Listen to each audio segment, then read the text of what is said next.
I'm Tony, the Dungeon Master of the campaign, and with me here are the following players. Hi, I'm Adam. I'm going to be playing Syldan. He is a Way of the Kensei monk, and he's a wood elf. Hi, this is Bethany. I'm playing Sarya, who is an Asamar Order of the Immortal Mystic. I'm Rachel. I will be playing Kalima, the Cleric Domain of the Grave. Hey, I'm Nick. I'm playing Torr, the Dwarven Inquisitive Rogue. I'm Chris. I will be playing the Human Wizard Daryll Mavis. And we would all like to welcome you to Orinthal.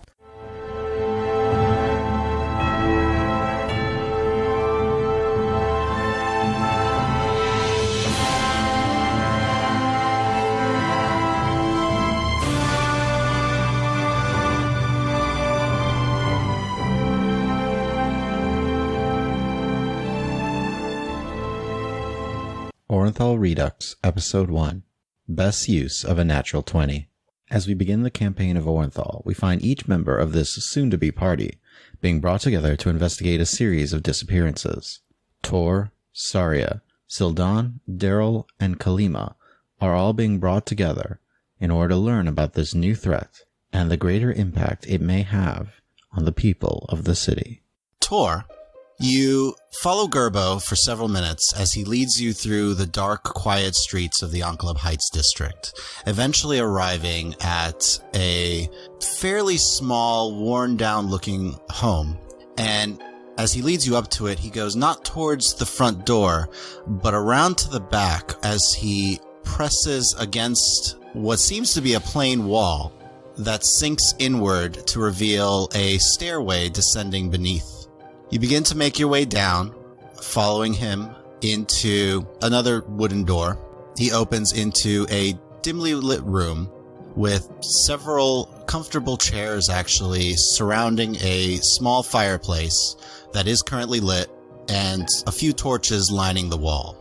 He gestures towards one of the chairs and tells you, "It should only be a few moments. The rest of your new potential allies should be here shortly, and once everyone's together, then we can explain everything." How many are we expecting? 4 others. We've been looking into this group for a while, and it seems you've all been affected in some way. Torr cautiously takes a seat, but still tries to keep his bearings around the room. In fact, he might even try to do a perception check. Go ahead. 13. Okay. Looking around the room, there are 2 doors to this room. The one you came through and another one on the opposite side. The room itself is fairly warm, but rather plain other than the chairs that seem to surround the fireplace. All the chairs are facing each other, but other than that, you don't notice anything in particular. Okay. He'll sit quietly unless prompted. Gerbo kind of says, "Well, I'm going to be in the next room while we wait for the rest of the party. Just sit tight. It'll only be a moment." And he closes the door that you guys entered from and walks off towards the opposite door, opening it quietly and closing it behind him. It's not long till the door that you came from opens again, and you see walking in a large female half-orc wearing studded leather armor, a battle axe strapped to her hip, her dark hair tied tight upon her head, followed closely by an extremely attractive, almost luminous young human woman wearing very simple clothes, no armor. You notice somewhat pale skin, about shoulder-length blonde hair, bright blue eyes, about 5.5 feet tall, and a scimitar and a short sword strapped to either side of her. Sarya, you enter this dimly lit room, a fireplace going, and see a rather small older dwarf, not much taller than 4.5 feet, with grayed hair, head shaved at the sides and back, with the hair actually shaped into a bun on top. On him, you do see studded leather armor, as well as a crossbow hanging from his side and a quiver of bolts. A small goatee on his face. And you see he's just kind of scanning the place, looking around. I'd like to activate my aura sight. That gives me advantage on insight checks. Alrighty. So you enter the room, and Lash just gestures towards one of the chairs and says, "Just take a seat here. The rest are coming shortly." Oh, you're not staying? "I'm not invited to the meeting. I simply was to bring you here." What a shame. You see a kind of grin, one tusk raises slightly as she just stares down at you. Till next time, I suppose, then. Of course. Pleasure doing business with you. She nods and exits back out the way that she had come. I do not miss her as she goes. Can I take a look at my new companion here? You can, It's just myself and the dwarf, right? currently. What does his expression look like right now? I guess that's a question for Nick. He looks unamused by all of this. Certainly, as you're sizing him up, he's probably doing the same. I'd like to see what he looks like he's trying to get out of his obvious efforts to size me up. Okay, you can roll an insight check. Total of 20. All right. So, Torr, do you want to hide it? What you're doing here, basically? I suppose that would be in line with one of his personality traits. Yeah. Roll a deception check, then. 15. Okay. She's able to see right through you. Yes! Alright, so I get a sense that he also is waiting and is not sure what's going on. So, are you a new recruit? Apparently. I assume the same for you? I honestly don't know. I haven't really agreed to anything yet, besides following a half-orc to a sketchy place, which, in retrospect, may not have been a good idea. But I didn't have anything else going on. Well, that's a reason, I think. I was... Like, you're not used to this sort of situation? I mean, I've been in some sketchy places, but this all seems a little bigger than anything I've experienced. Why were you brought here? Does it have something to do with mysterious disappearances? Well, I don't know if I myself have mysteriously disappeared at this point from the perspective of the outside world. It's really hard to say, because disappearance is really all in the eye of the beholder, is it not? He's gonna roll insight. Go ahead. What are you attempting to discern? It seems like she's talking around whether or not she was brought here to investigate disappearances, and he wants to know, hey, was there some disappearance she's also looking into? Okay. Yeah, I'll roll deception. Why not? We're gonna be great friends. We're both, like, really into knowing what people are doing, and we're both liars. Okay, cool. 26. Natural 20 plus 7. Oh, man. Dang. Wow. All right, so Torr. Best use of a natural 20 ever. Usually, Torr, you are just so good at reading people, but as you stare, she just confuses you.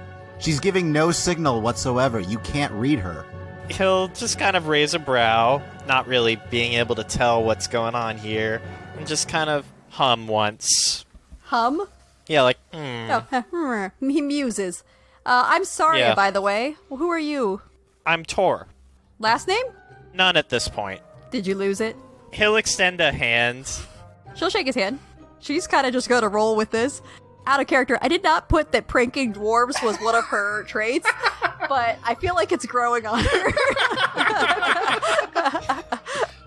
You know, just listening to her intro, I got the sense that she might Mess with people. that Torr might not find her always amusing. Oh, but you know who will always find her amusing? She will. So, Sarya would want to kind of eye his whole equipment and kind of sense for what he can do. Do you need a check for that, or is he like holding daggers in his hands? Like, I don't know what. He's actually not. You only notice a crossbow strapped to his back right now, and you notice a quiver of bolts, as well as studded leather, right? I believe so. Yes. And for Sarya, you would see she's Yeah. actually not wearing any armor at all. Do I see a weapon? Yeah, she's pretty upfront about carrying a short sword and a scimitar. Okay. Yep. You see them strapped to either side So, of her. are you some sort of a scout? I've been told I'm good at finding answers yeah. to things. So not a scout. Okay. So what do you do? I mean, I'm not sure how perceptive you are. So I don't know. I guess we'll see what happens, huh? He turns to the fire. While you guys are talking, you hear the door to the outside creak open, sounds of footsteps going down the stairway. And as the door opens again, you see first a well-groomed human male, slicked back black hair, really elegant-looking studded leather armor, two magical-looking daggers strapped to either side of him, as well as dangling from his hip a hand crossbow with a quiver of bolts. And as he enters the room, you see immediately behind him a rather tall, almost 6-foot wood elf, bronzish skin, very athletic build. You notice very shaggy, shoulder-length black hair, loose-fitting pants, a sleeveless vest, and some very simple bracers on his wrists, as well as a rather elegant-looking short sword strapped to his side. Syldan, as you enter the room, you see an attractive human woman speaking to the back of a dwarf. I'm not going to keep talking to him if he has his back turned. I'm not insane. Well, I mean, the way the chairs are facing, I don't imagine his back is turned per se. It's more like he's not meeting her gaze anymore. Although he will turn around when he hears a door open to see who enters. As they walk in, Vral turns to you, Syldan, and says, "Please, just sit for a moment as we wait for the rest of your group to arrive, and we'll discuss things once you're all together." How many others are we waiting for? He looks back to the room for a moment. "Just 2 more. All right, and then I'll go walk further into the room. Greetings. Can Sarya see Vral? You can see the human male, yeah. Does he look like he's in charge? Make an insight check. Because I know it's not the dwarf. Okay. 17 plus 6. I love you, Nick. I'm sorry. Did you sense my raised eyebrow? 23 total for my insight check. 23? Yeah. While she's doing that, can I insight check her? Go ahead. All right. Tony's gonna be like, this is the No way! Did you roll a natural 20? I rolled a natural 20 with a different metal die. Ooh. So this that's might be the die 26. you... Wow. You're gonna run out of 20s. I mean, I'm not doing anything deceptive right now, so I'm not gonna roll against. Okay. So I'll go for your roll for Sarya. So looking at him, there's an air of confidence about him that you assume that he is at least a figure who has authority. Can I catch his attention? You see he's kind of just like looking around the room. His eyes never seem to stop on any one place. So you can easily get his focus. Before you do that, Syldan, you kind of are looking at Sarya, and you get the impression that she's here under similar circumstances to you. Something about these disappearances seems like she came here for that reason. What does she look like? Kind of body posture, kind of getting a read of the type of personality she might have. Confident. Okay. Maybe, what was your roll? Natural 20, so 26. That's what I thought. You would guess even a little cocky. Okay. No, confident. Never. Let's leave it at that. All right. I'm gonna. Sorry, I would try to catch Fral's attention. And be like, hello there, man who appears to be in charge. He turns to look at you. He's like, "Yes, Sarya." So apparently you have the pleasure of knowing my name, but I don't know yours. That's right. I'd love to know. Would you be Vral? He turns to you. "What would make you say that, Torr?" Gearbo mentioned that we were meeting someone named Vral. It seems logical that that would be you. "Yes, I am Vral." While this exchange is going on, Syldan would probably just be kind of rolling his eyes a little bit, be like, okay, of course he's going to act like this to the other people. You actually even almost get a sense of like a purr come from him as he says his name. I'll say, hello, Vral. Is that how your name should be pronounced at all times? Why not? But we're waiting for the rest of your group, so until then, if you'll excuse me, We don't have anything to do in the meantime? you can talk to each other. I have some cards if you'd like. The dwarf doesn't like me, so... The dwarf doesn't like a lot of Going off people. swimmingly so far. So at this point, he turns to the other person who entered with Vral and just says, "Hello." Hello. Where are Hi. you from? Very far away. Yeah, that's He's from specific. beyond the Nephany. Oh. I come from a land from beyond the Rugrim Woods, if any of you have ever heard of that. Have I heard of that, Tony, out of character? Ooh, go ahead and roll an intelligence check, just because you were kind of cooped up for many, many, many years. Not a history check? Yeah, a history check. And I'll roll a check too to see if I recognize this. Mine was a total of a 13. Mine was probably like a Okay. 12, I think. Okay. Between the two of you, you do know the Rigorum Woods is a massive forested area far to the west of Nabrasil. If neither of you ever heard of that, It's is in the land far of to the west of Nabrasil. Nabrasil, I believe. Ah, yes. That was very precise. It's in the land of Essentia. But, yeah, I'm not from around here. What brought you here, besides, obviously, Vral? My parents were traveling artists. While you're all talking, you do see Vral slowly make his way to the opposite door and begin to leave the room. Tor's eyes just kind of follow him as he leaves. He had figured he would probably go and commiserate with Yerbo or something, so. And then I'll say to him, so I guess we will speak later about Daryll? Yes. That way we can explain everything when everyone's here. So Daryll, as you're walking through, Lily is just leading the way. Yeah, so, Vral is actually kind of, you gotta be careful around Vral, but Gerbo's great. Gerbo is great, and you just really need to follow him, so listen to him. You can trust him. He's fine. He'll tell you whatever you need to know. He's a little quiet sometimes, and remember, don't talk about the Garrickson. He doesn't like that. Okay. What does Vral look like? He looks human. I think he's human. Gerbo is sketchy on that. Sketchy as in may not be human? Maybe? I don't know. I've only met him once, and he looked human. But he's very sneaky, and he's really sturdy. That's all I know. I see. How far are we from getting to where we're going? Not far now. It should only be just another minute or two. We're getting into the Enclave Heights now. And at this, you do see you're beginning to cross the main road that separates the two districts and passing into a slightly less torn down area of the city. Not by much, though, but into the Enclave Heights. Okay. Yeah. So, hold on. And she looks around for a minute. This way. And then she points down a side road, starting to proceed ahead. She's, for claiming to be someone so stealthy, she's extremely talkative. The whole way through, she just does not stop. Occasionally she talks about a couple of different times she's tried to sneak up on people, and occasionally she gets, is given away. Other times she's able to get in and get out, able to spy on people. That's what she does. She spies on people. I see. Yeah, and I help Gerbo, and it's great, and it's a lot of fun, and I get to go to interesting places sometimes. Not as much recently, just because of the city the way it is, so they like to keep us here and just watch for the little problems inside the city, but right here, it's great. Well, what about you? I talk a lot. I know I talk a lot, and I try not to so much, and I do try to let other people talk, but that's not always the case, because I usually just, not pay attention a lot, but you train as a wizard, and what else do you do? That takes up most of my time, really. I spend a lot of time studying the library, protecting the library from outside threats. Did I mention I really like the library? Uh-huh. I just picture her glazed over. Yeah. Well, we're almost there. It should only be another minute. Okay. Is All right. Beryl a person, or are you looking for a barrel? Daryll was my master.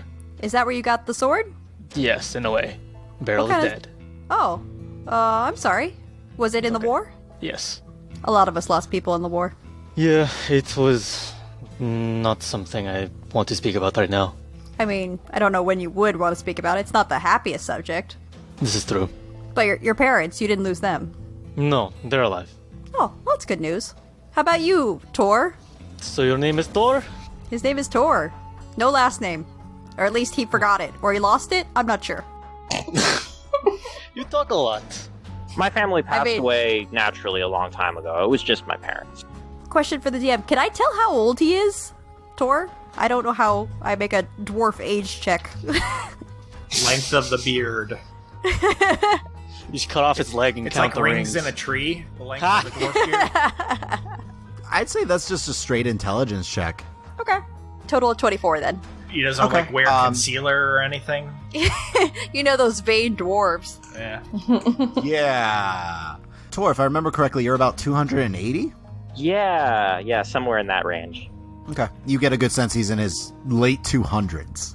Okay, so he's definitely a little bit older than me. Just give a or take little. Okay. Give or take 2. Okay. So I suppose your family's been gone for a while, given your... Yeah. I don't want to say advanced Age. years. Oh. Have you been in Orinthal all that time since then? I've been here for a few years. I've been here a couple years myself. I'm surprised our paths haven't crossed. Do you spend a lot of time in the Iron Fist district? I actually get around quite a bit in the city, doing jobs here and there, helping out people who need someone to talk their way through something for them. Problem solving. Syldan, roll an intelligence check for me real quick. Okay. My best skill. Those smart monks. 19. Ah. All right, so you recognize Torr. You've seen him come and get work from Captain Marsk on occasion. Actually, I think I recognize your face. You do work for Captain Marsh? Yes, some. Actually, I think she had something to do with me ending up here. Interesting. Captain Huss, you guys do work for the city. I work for the city guard, sort of freelancely. Oh, very law-abiding folks then, huh? In general. As much as any other person? Right. Yes, as any other. While you're all speaking, you hear faintly outside a light feminine voice right before the door opens. And you hear, oh, I should probably be quiet now. Okay. And you I'll hear say, light we footsteps can coming hear down the you. stairs. I'll kind of walk over to Torr and kind of like lean down for a second and be like, dude, normal people talk as much as she does? He shakes his head. Can I hear that? I'm not hiding it. You're not trying to I'm not hide hiding it, so. Hey, Sylvas don't want to be normal people. As the door opens, you see a small female gnome wearing simple studded leather armor, just a plain dagger, and her light brown hair pulled up into a tight bun. Followed closely by a young human male, about 6 feet tall, wearing some very simple robes. Has light blue eyes, somewhat messy, unkempt light brown hair, and rather pasty skin, as if he doesn't tend to go outside a lot. Daryll, you walk in to see a dwarf, a wood elf, and that strange human woman that hangs around at the academy. Sounds like the setup for a bad joke. I am not the punchline. In that joke, we're all the punchline. Yeah, it's true. It's true. Hello, everyone. I'm looking for Vral. Oh, you just He missed just him. left. Oh, the little gnome pipes up. Oh, he's probably just waiting. He'll be here once, 1, 2, 3, 4, when the last one shows up. She should be here shortly. Evidently, we're supposed to get to know each other first, before we get spoken to. No, you're just supposed to all be here. Well, either way. You're not all here yet. But we're getting to know each other so well. Yeah. It's going quite swimmingly. Are you I'm staying, Lily. little one? Lily? Yes. I'll stay. I'm gonna hang around. I'm sure it's okay. I'm Lily. You're Sarya? Sarya, yes. Yeah, and she points over to Syldan. Syldan. Syldan, okay. And Torr, right? Hi. I'll lean down to Torr again. I retract my previous question. Still valid.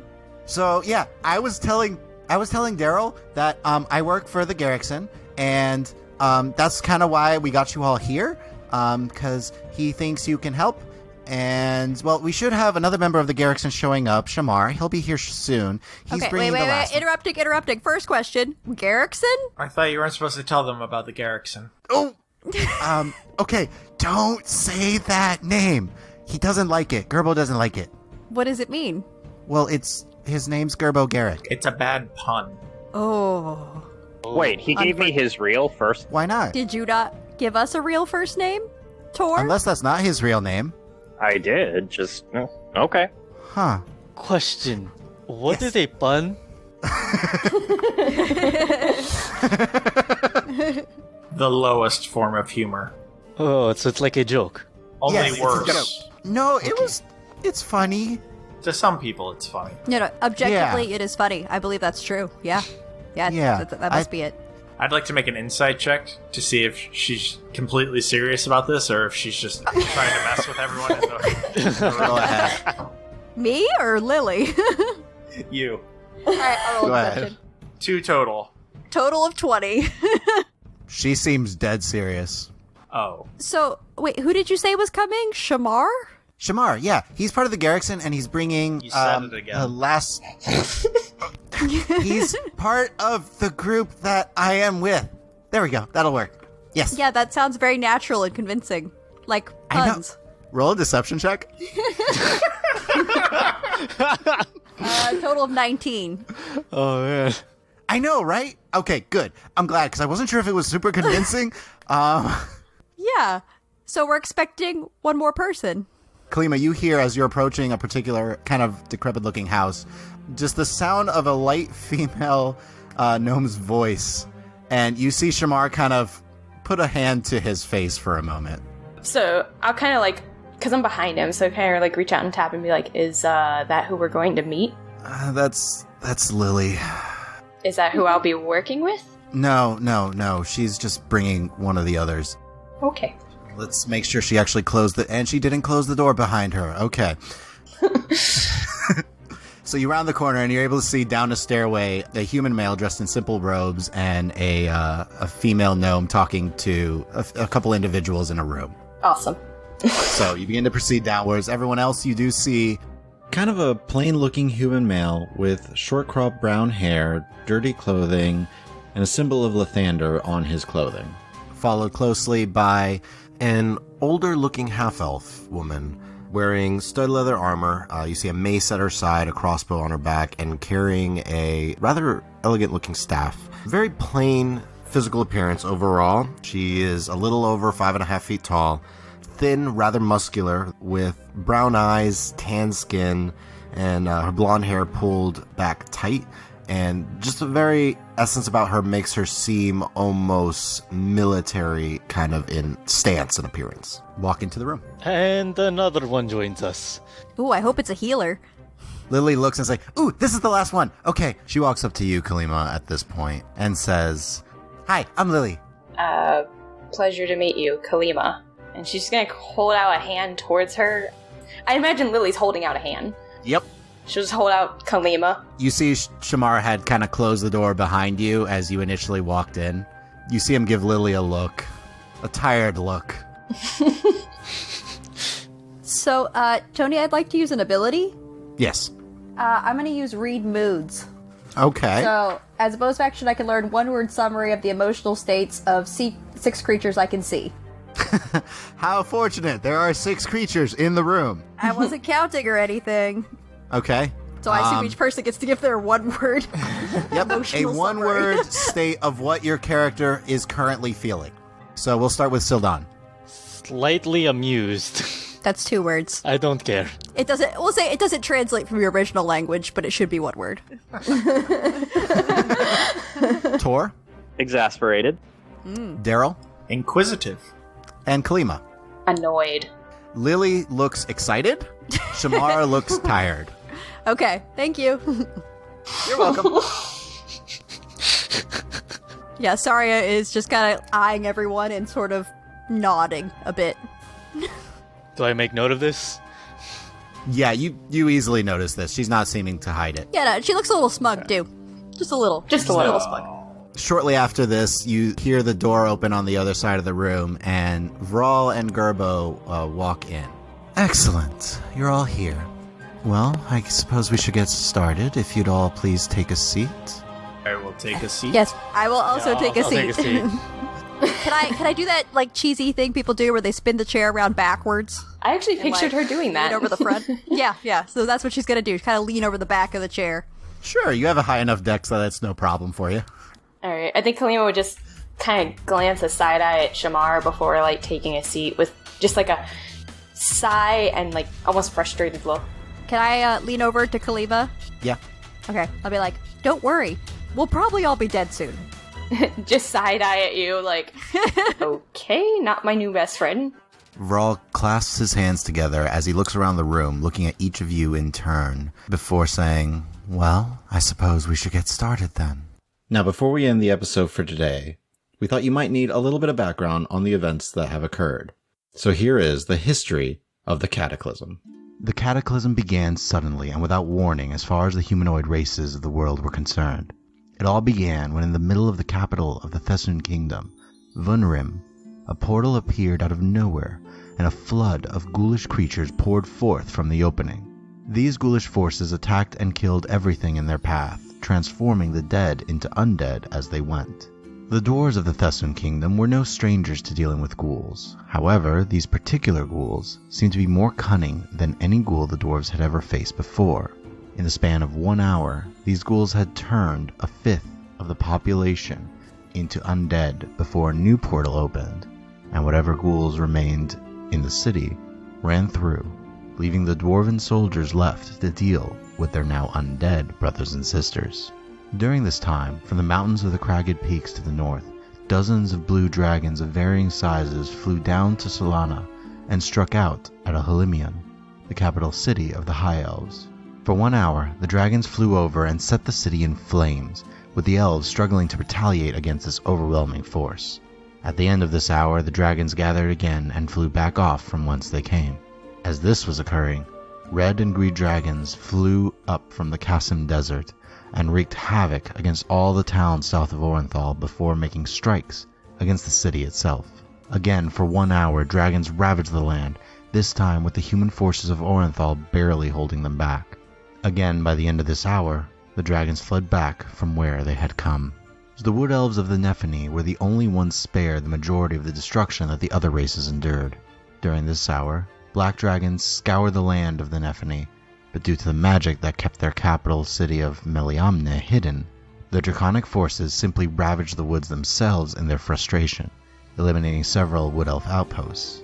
This rampage ended after just 1 hour as well. For the following months, once a month for 1 hour, portals appeared not just within a city of the Thessan Kingdom, but across the realm as these strange, intelligent ghouls struck out against all humanoids, as they became increasingly reinforced with draconic help.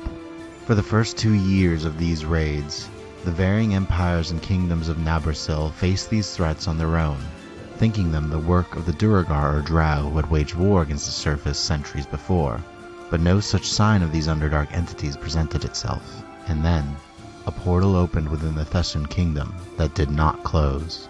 Out of this portal flowed hundreds of ghoulish creatures, swarming the outlying cities of the Empire, turning more and more of the living dwarves into undead enemies. Chromatic dragons of all types swarmed Solana and the Vremer Empire, specifically laying waste to their outposts and towns. The Nephany, though attacked, found themselves in the best shape during this conflict, as the location of the capital was still shrouded in magic, and they were able to fight while hiding amongst the trees. During this onslaught, dwarves who had come to prayer and focus on divine magics to combat these terrible beasts eventually held the line against the undead horde and stopped them from proceeding closer to Von Rim. The High Elves of Solana learned powerful arcane spells as they studied their draconic enemies and used this magic against him. The Vremer Empire, meanwhile, utilized a combination of both of these magics to varying degrees of success, as this predominantly human empire found portals still forming for 1 hour within their borders, as well as dealing with the draconic forces that came from the Kasim Desert. As another year went by, it was the Wood Elves of the Nephany who extended the first bit of aid, sending some of their forces to Orinthal and help in any way that they could. It was then that these two particular rulers realized that they could not face these constant attacks alone, deciding to send whatever aid they had available across the land of Nabrasil. The Wood Elves of the Nephany found themselves to be the most mobile, and sent many forces to aid the High Elves of Solana, and particularly the Dwarves of the Thessan Kingdom. As the four kingdoms joined together to combat this terrible threat, they found themselves better and better able to hold these forces off and even push them back. For 3 more years, combat waged on and off as draconic and ghoulish forces continued to pepper the humanoid nations, never really giving any nation a chance to recover or retaliate in any way. It was towards the end of this 5th year that a group of adventurers from the various nations of Nabrasil decided to band together and try and eliminate this threat once and for all. It was during a particularly bloody battle on the edges of the Thessan Kingdom that the dwarf cleric Gerdis Rumnaheim first fought beside the likes of Perrin Toskobel, a stealthy halfling from the Nephany, Grim Chergoba, a human soldier of the Vremer Empire, Barax Shemov, a tiefling sorcerer who was a hermit prior to the war, and Thovin Arborshade, the eventual hero of the Cataclysm and High Elf Wizard of Solana.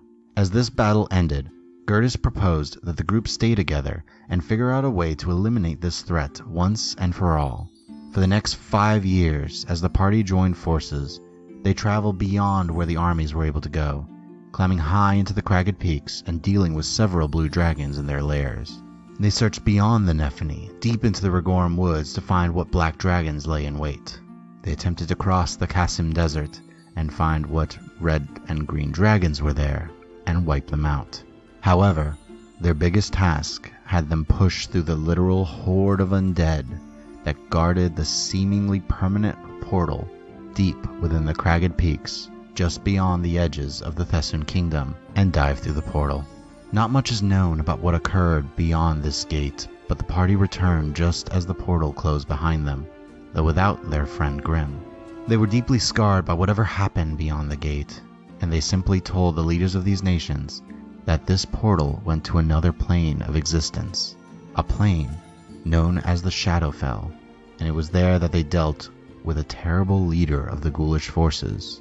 They explained Grim fell, providing the party a chance to escape with the news that the true leader of the draconic and ghoulish forces was a singular being known as a Shadow Dragon, who had established his lair much farther south within the Qasim Desert than anyone had traveled before. With renewed determination to avenge their fallen ally, the party set out to the lair of the terrible ancient red Shadow Dragon, known as Xanath, the Dark Tyrant. It is rumored that Xanath realized the location of his lair had become known, and decided to send out one last-ditch effort to wipe out everything the humanoid nations had built, sending every last dragon and ghoulish force under his command against the nations of Nabersil. The battles that took place over the next few hours were massive and terrible. And then, just as suddenly as these forces appeared, the battle ended. These strange ghouls disappearing across the land, and dragons fleeing in terror, only to eventually be hunted down by the humanoid nations of the world, and made sure that they never rose up against them again. It was over a month before anyone found out what had occurred within the lair of Xanath, as Thovin suddenly reappeared in Orinthal, horribly scarred, and still very badly injured, but alive. Thovin never went into detail about what occurred during this terrible confrontation, and tears filled his eyes as he told the leaders of these nations that his friends, his allies, were gone. But with their sacrifice, Xanath was dead and would never return. Thovin was cared for within Orinthal until he was well enough to travel. However, before heading home to Solana, he went to the Thessan Kingdom and to the Nephany. He went to the homes of his former friends and allies and thanked their families as he owed these allies his life. And in each place, Thovin was met with such great sadness and yet intense pride that each of these nations and each of these families had brought forth a citizen, an individual, of such great importance and power that they had given their lives to save everyone. Each of these nations made monuments to these great figures, with the dwarves of the Thessan Kingdom even renaming their capital city to Rumnaheim in honor of their cleric Gertis. A year has passed since the last gasp of breath of Xanath's forces had swarmed the kingdoms of the land of Nabersil, and the nations of the world had spent their time celebrating the lives that had been saved and rebuilding their empires with the aid of their new and even closer allies. Thank you all for listening in to the history of the Cataclysm. This is where we're going to end the episode for today. I want to thank you all for joining us for our very first episode of the Orinthal campaign proper, and want to let you know to please follow us on Twitter at RulesAsWritten, and you can also find us on Podbean, iTunes, and Google Play, and we will see you all next time in Orinthal. Bye.